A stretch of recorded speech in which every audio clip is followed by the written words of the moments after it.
Welcome to Tamil உயிரியல் 10ஆம் வகுப்பு அழகு 15 நரம்பு மண்டலம். இந்த லெசன் நம்ம அடுத்து பார்க்கக்கூடிய டாபிக் பெருமூளை. அதாவது போன கிளாஸ்ல நம்ம மூளையை 3 பகுதிகளா பிரிச்சிருக்காங்கன்னு பார்த்தோம். முன்மூளை, நடுமூளை, பின்மூளை அப்படின்னு. அந்த முன் மூளையில யாரெல்லாம் வந்தா? பெருமூளை, தலாமஸ், ஹைப்போதலாமஸ் 3 பார்த்தோமா? அதுல ஃபர்ஸ்ட் யாரு இருக்கா பாருங்க, பெருமூளை இருக்கு. மூளையின் 2/3 பகுதி அளவுக்கு பெரும்பான்மையான இப்பகுதி அமைந்துள்ளது. 2/3 பகுதி, அதாவது இந்த மூளையிலே பெரிய போர்ஷன் யாருன்னா இந்த பெருமூளை தான். ஓகேவா?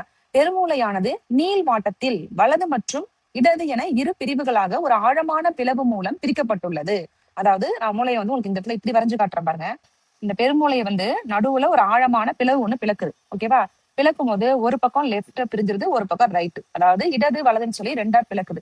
இந்த பிளக்கக்கூடிய இந்த நடு கோடு இருக்கு இல்லையா, இது ரெண்டுத்தையும் லெப்ட் ரைட்னு பிரிக்குது இல்லையா, அந்த கோடுக்கு பேர் என்னன்னா நடுப்பிளவு அப்படின்னு சொல்லுவோம். அதாவது மீடியன் கிளெஃப்ட் அப்படின்னு சொல்லுவோம்.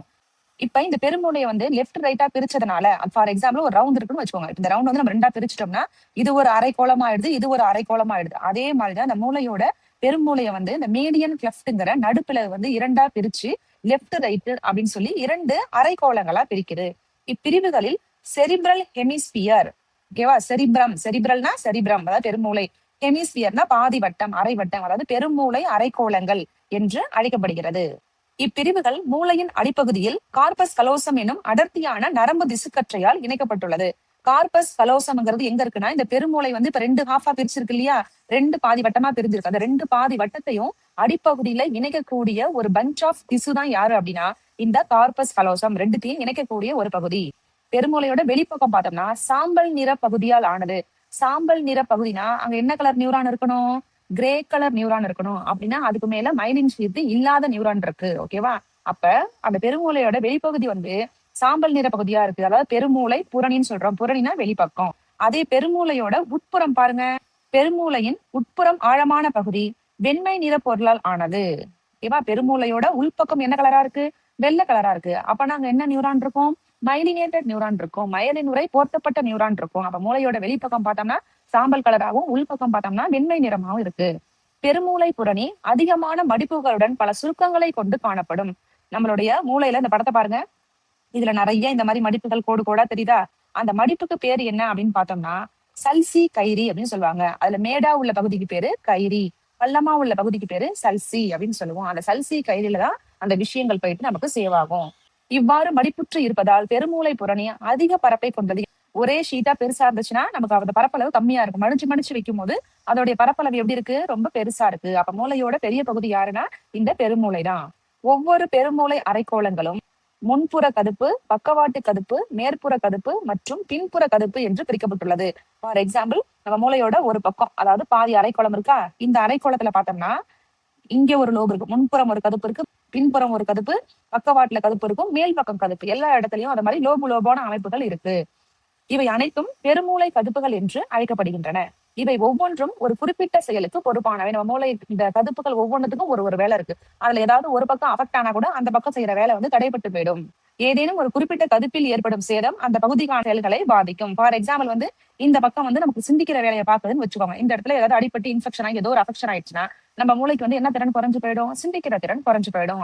பெருமூளையானது என்னென்ன வேலை செய்து பாருங்க: சிந்தித்தல், நுண்ணறிவு, விழிப்புணர்வு நிலை, நினைவு திறன், கற்பனை திறன், காரண காரியம் ஆராய்தல் மற்றும் மன உறுதி. இது எல்லாத்துக்கும் காரணம் யாருன்னா நம்மளுடைய பெருமூளை தான். அடுத்தது தலாமஸ். தலாமஸ் எங்க இருக்குன்னா பெருமூளையின் உட்புற ஆழமான பகுதியான மெடுல்லா. மெடுலாங்கிறது என்னது? உள்பக்கம். ஓகேவா? புறணிங்கிறது வெளிப்பக்கம். மெடுல்லாவை சூழ்ந்து தலாமஸ் அமைந்துள்ளது. உணர்வு மற்றும் இயக்க தூண்டல்களை கடத்தும் முக்கியமான கடத்து மையமாக தலாமஸ் செயல்படுகிறது. அடுத்தது ஹைப்போதலாமஸ். ஹைப்போ என்பதற்கு கீழாக என்று பொருள். அப்பனா எதுக்கு கீழாக இருக்கும்? தலாமஸுக்கு கீழாக இருக்கும். இப்பொருளுக்கேற்ப இது தலாமஸின் கீழ்ப்பகுதியில் உள்ளது. இந்த பாகம் பாருங்க என்னென்ன வேலை செய்யுதுன்னு.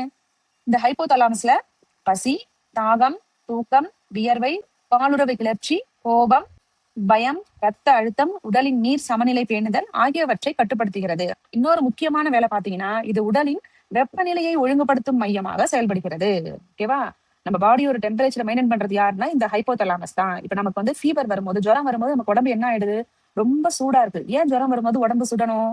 அப்ப என்ன ஆகும்னா நம்ம உடம்புக்குள்ள அந்த கிருமிகளால, உடம்புக்குள்ள அதிகமான கிருமிகள் வந்துருச்சு. ஓகேவா? அந்த கிருமிகளால பார்த்தோம்னா இந்த ஹைப்போதலாமஸ் அஃபெக்ட் ஆயிடும். ஹைப்போதலாமஸ் அஃபெக்ட் ஆயிடுச்சுன்னா அது என்ன வேலையை செய்யாது? அந்த பாடியோட வெப்பநிலையை சமநிலைப்படுத்தாது.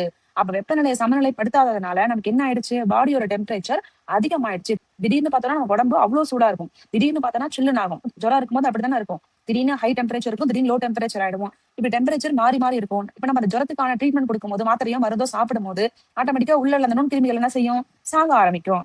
அப்ப எப்போதும் போல ஹைப்போதலாமஸ் என்ன செய்ய ஆரம்பிக்கும், மறுபடியும் வேலை செய்ய ஆரம்பிக்கும். நம்ம மூளையில உள்ள பிட்யூட்டரி சுரப்பி இருக்கு இல்லையா, அந்த பிட்யூட்டரி சுரப்பியோட முன்பக்கம் உள்ள ஹார்மோன்களை கட்டுப்படுத்துறது யாருன்னா இந்த ஹைப்போதலாமஸ் தான். தலாமஸ் என்ன செய்யும்னா நரம்பு மண்டலம் மற்றும் நாளமில்லா சிறப்பு மண்டலத்தின் இணைப்பாக செயல்படுகிறது, ஒரு பிரிட்ஜ் மாதிரி செயல்படும்.